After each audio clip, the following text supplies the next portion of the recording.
Hello and welcome to the Mixtape podcast, where every week I take a deep dive into my guests' musical influences and inspirations by asking them to make up an imaginary mixtape. They'll have 6 track choices and they'll have to pick from categories including their favourite cover version, a song they wish they could play to their 18-year-old selves, a song for a romantic interest, and a song they sing in the car or the shower. If you're enjoying these episodes, then please feel free to go to the top of the page, rate the podcast 5 stars, or give us a follow on social media at the Mixtape Podcast and Radio Show. And you can discover over 100 archive episodes just by visiting themixtapepodcast.com. Thank you so much for listening, and I hope you enjoy this week's episode. Hello and welcome to this week's Mixtape. I am your host, Mark, and joining me today, it's an absolute pleasure to welcome Matty Mullins from Memphis May Fire. How are you, mate? Doing good. Thanks for having me.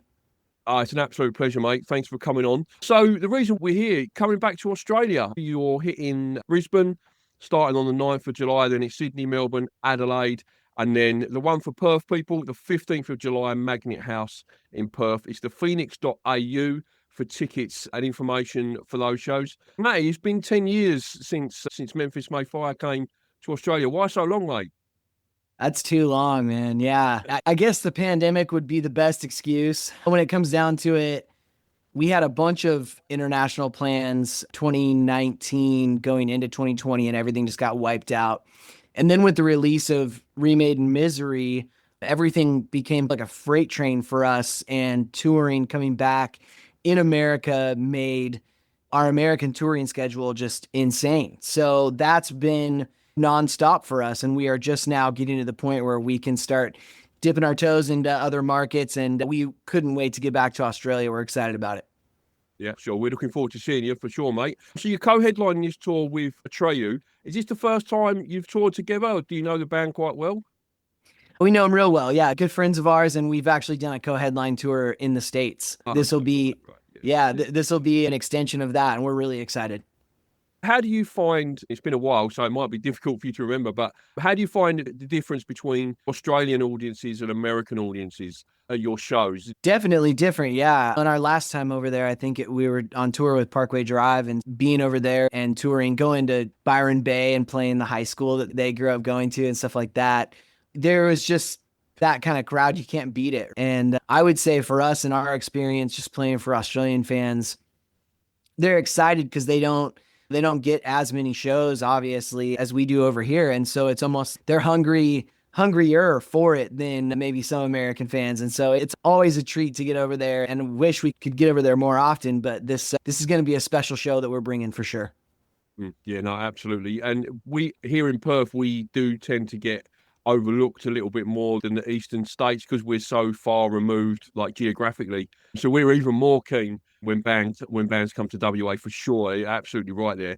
Your latest album, Matty, Shapeshifter. Let's chat about that as well. So I'm looking at your release strategy around the album, and there was like, I don't know how many, loads of singles that you put out before the album was released. Was that like a sort of a conscious sort of marketing strategy, or did you just have so many bangers on the album you just had to get them all out? Yeah, it's actually how we released our previous record as well. When we got to the end of the writing process, we realized we wanted to do it this way again because there wasn't a single song that we didn't want to highlight. We wanted every song to have its own moment, to have its own lifespan, and to have its own opportunity to get playlisted and to be heard by as many people as possible. So as strange as the rollout might feel, it was, to us, what was best for the songs. And ultimately, that's what mattered most to us. There is the aspect of an album not being as quote unquote exciting when so many of the singles and songs have already been out. But I think it's actually, I would disagree, because people hearing the album together and in sequence, listening to it front to back, it's almost like a completely different experience. So I'm a big believer in how we release the albums. I don't know what we'll do moving forward, but it seems to have paid off exactly as we would have wanted it to.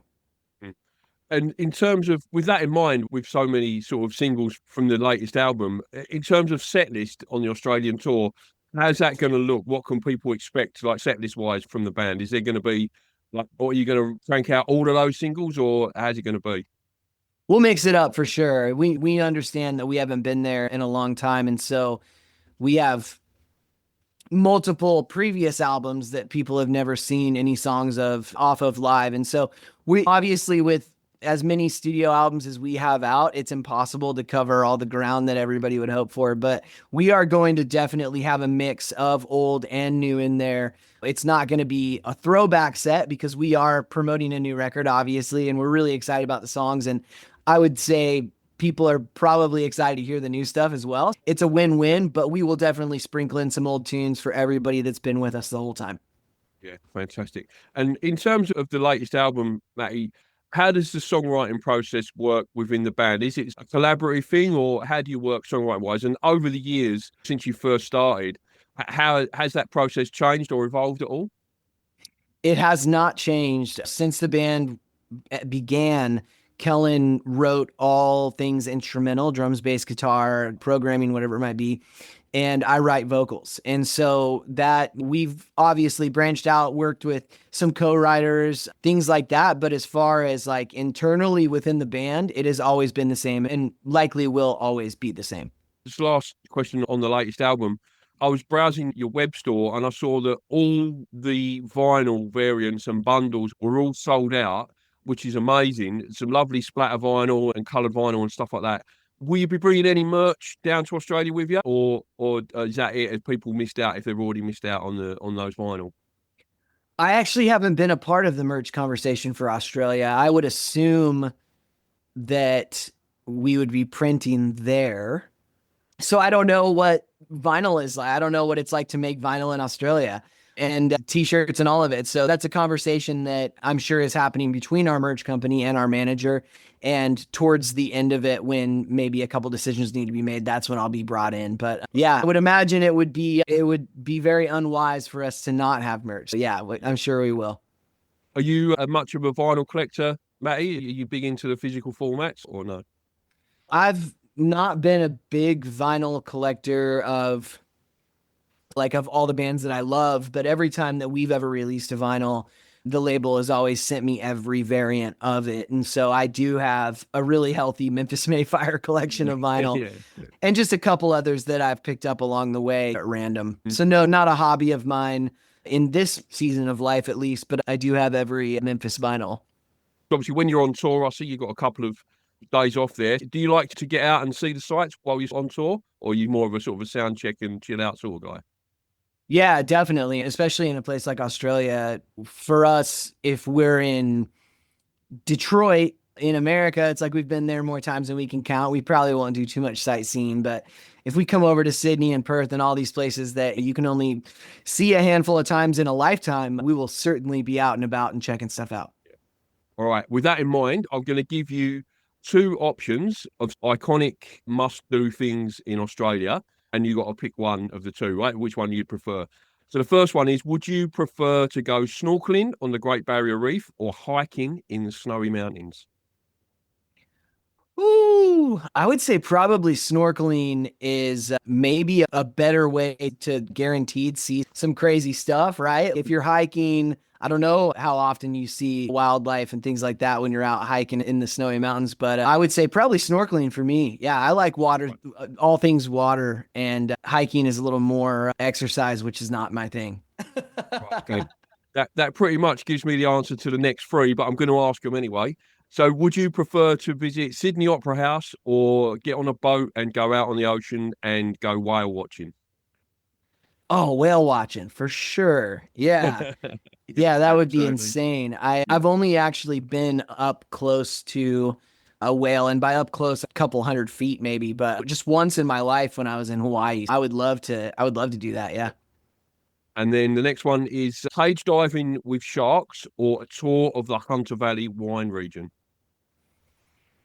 Ooh, I would probably opt for the wine excursion on that one. I don't know, man. I might.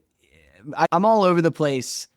It depends on what season I'm in. If I'm like, let's take risks or not. But yeah, I might go the wine route for safety. Fantastic. All right. Yeah, I don't blame you. I'll be in exactly the same boat as you there, mate. Next one, surfing on Bondi Beach, or would you rather take a stroll around the Botanic Gardens? I've never surfed. I would lean towards surfing if somebody was nice enough to help me get started. Yeah. But yeah, otherwise, I hate to interrupt anybody that's out there already having a good time. So maybe I would just check out the botanical gardens. Excellent, excellent. And finally, just one more quick question. This is a bit of a situational one. So, if Memphis May Fire was stranded in the outback with only one band member in charge of survival, who would you put? Who would you rely on to get you out alive, and who is definitely going to get eaten by dingoes? Yeah, so I'm certain Corey would be the answer that everybody picked in the band for who's going to help you get out alive. He has a backpack and has since I've known him. He always has a backpack with just about every single thing you could ever imagine or need in it. And it's like a big military grade backpack, but on a whim, in the middle of whatever we're doing, if you just were like, oh, I need this size Allen wrench, or I need this kind of lighter, or whatever, he's gonna have it in that backpack. Corey. Yeah. And then I would say Jake would be the first to die. Our drummer Jake. He's a bit of a teddy bear, or maybe more like a golden retriever is a good way to explain him. Yeah. Just the sweetest guy, but maybe not the one with all the street smarts. And I could see maybe some things going wrong for him. You're listening to the Mixtape. The Mixtape is brought to you in association with Giglist. Giglist is your one-stop shop for all your live events. If you're looking to get out and experience some live music, you can filter by artist, venue, suburb or date. If you are an artist, it will take you less than a minute to list your gig for free on the website. The Mixtape brought to you in association with Giglist. Gigs in a list. Let's quickly rattle through some mixtape track choices then, Matty. As I mentioned at the start, my show's called The Mixtape. And when I get people on, I like to ask them to make up an imaginary mixtape just as a way of exploring your sort of influences and inspirations. They're not meant to be Memphis May Fire songs or Amber Lynn songs. They're just songs that you listen to and stuff like that. Okay. So track one of the mixtape is every time I kick off the radio show or I make up a playlist or anything, I always go in track one, attention grabber. Something that's going to really grab people's attention to kick it off with. So what would be your track one attention grabber, mate? I would say probably Blindside Silence. And what makes that an attention grabber for you? Oh, it's a heavy hitter. Yeah, I would say that's the song that was the attention grabber for me on that when discovering that band for the first time. And it's still one that I go back to if I need a boost. Excellent, excellent. And track two, Matty, is what is a song that you sing when you're on your own in the car or the shower? What do you like to belt out? Anything by Adele. I feel like Adele is the driving and the shower music. And I'm certain I'm not alone in that. And literally anything by her. Whatever most recent song I've heard of hers is usually what I'm just belting out no matter where I'm at.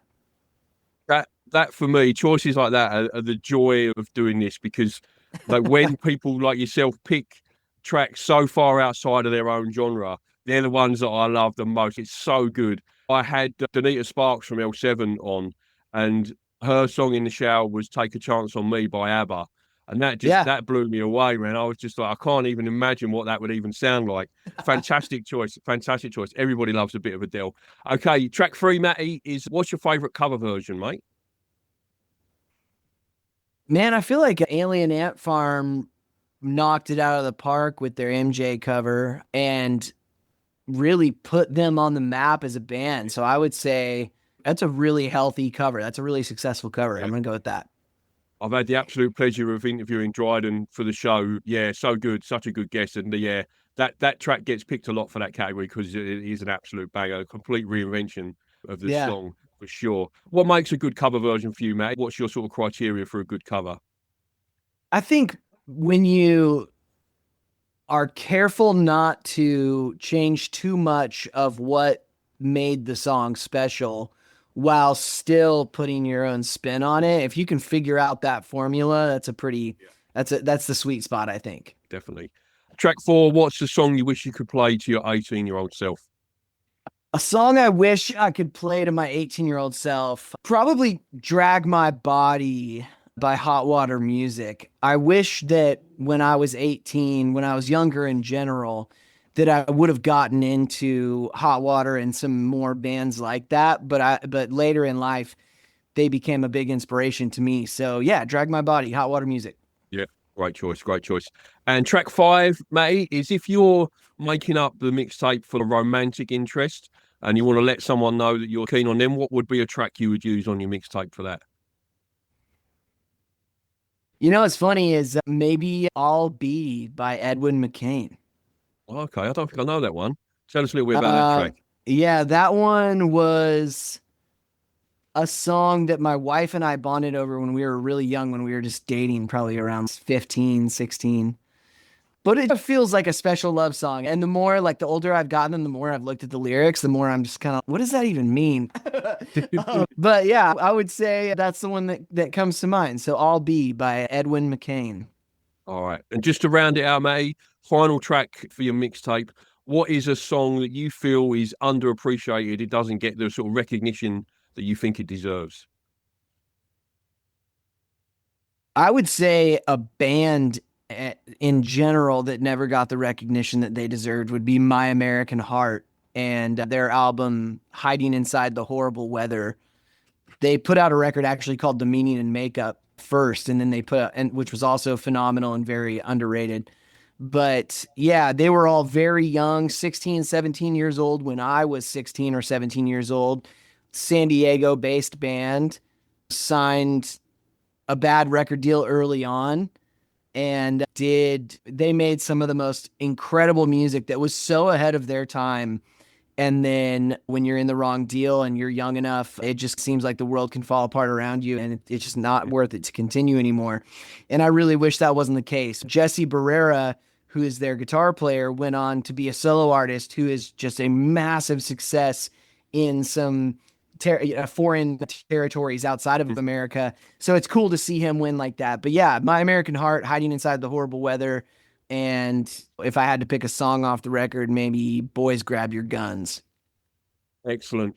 Matty, we'll wrap it up there, mate. We're a little bit over time, so apologies for that. It's been an absolute pleasure chatting to you, mate. Safe travels down under to Australia, and we will see you in July. It's the phoenix.au for tickets and information for that tour. Thanks again, mate. I'll see you soon. Take care. Oh, yeah. Thank you for having me. Appreciate it. No worries, mate. Take care. Bye-bye. All right. See ya. Thank you so much for listening to the Mixtape podcast. If you've enjoyed this episode, don't forget to go to the top of the page and rate it 5 stars, or give us a like or follow on social media at the Mixtape podcast and radio show. Don't forget, there's over 100 archive episodes just waiting to be discovered. And all you need to do is visit themixtapepodcast.com. Thank you so much for listening. Until next time.